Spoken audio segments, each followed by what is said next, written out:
So as the start of Season 8 draws closer, there are a few new rules and regulations coming into play that should bring some very exciting changes to Formula E racing. We've got a completely brand new qualifying format, we've got extra power available for the drivers and new time regulations. So there's a few things to get our heads around, but fear not, we've got you covered. Here's what's new for Season 8. Gone are the days of having usable energy deducted by the FIA after any stoppages in the race, because as of this season, Season 8, for every full minute behind a safety car or full course yellow flags, 45 seconds will be added to the 45-minute plus 1 lap that is a Formula E race. Safety car in this lap, safety car in this lap. Now there's a limit of 10 additional minutes, so any safety cars or full course yellow periods after the 41st minute of the race will not add any additional time. So this is a pretty significant rule change for a number of reasons. The biggest potentially because of what it changes in the team's ability to prepare for a race with their energy management strategy.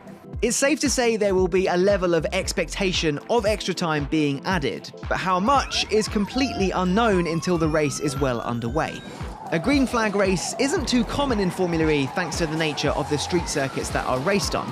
In fact, last season, 13 of the 15 races had one or more full course yellow flags or safety cars. So teams and drivers will need to run even more scenarios in the simulator for different amounts of extra time added, and be able to react and change energy targets and strategies quickly as races evolve.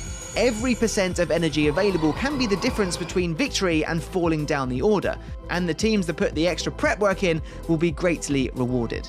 Ultimately, more racing is only a good thing, because as we've seen in the past, those last moments of a Formula E race often provide lots of drama and action. More time, more moments.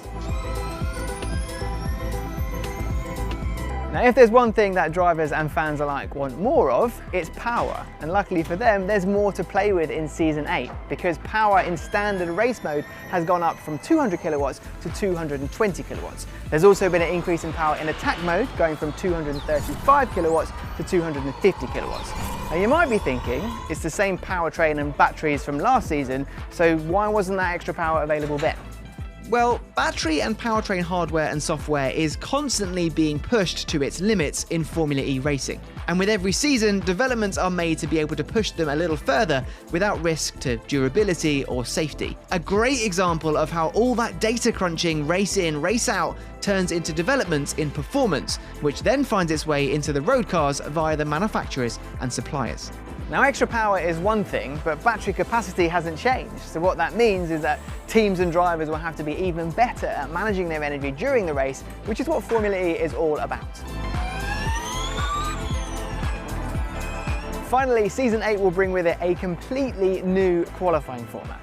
Now, this format's being implemented to allow for the fastest teams and drivers to really showcase their speed and skill, but without losing the ability of any driver in the grid pulling a great lap out of the bag and qualifying high up the order. So how does it work?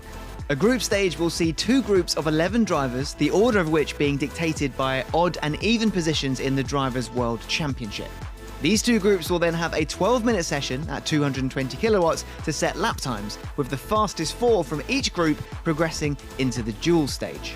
Now those 8 drivers, 4 from each group, will then face off in the quarterfinals, the fastest in Group A going against the 4th fastest in Group B, the fastest of Group B going against the 4th fastest in Group A, 2nd fastest against 3rd fastest, and so on. Head-to-head in a knockout format at 250 kilowatts, into the semi-finals and on to the final. The winning driver of the final duel takes pole position, with the runner-up starting second. Now the rest of the grid will line up as follows. The semi-finalists on the second row in 3rd and 4th, the quarter-finalists filling the spots between 5th and 8th based on their lap times, and looking further down the grid, the drivers who competed in the pole sitters' initial group will fill the odd positions, 9th, 11th, 13th, and so on, with the corresponding drivers from the other group making up the even grid slots, 10th, 12th, 14th, all the way up to 22nd and the back of the grid.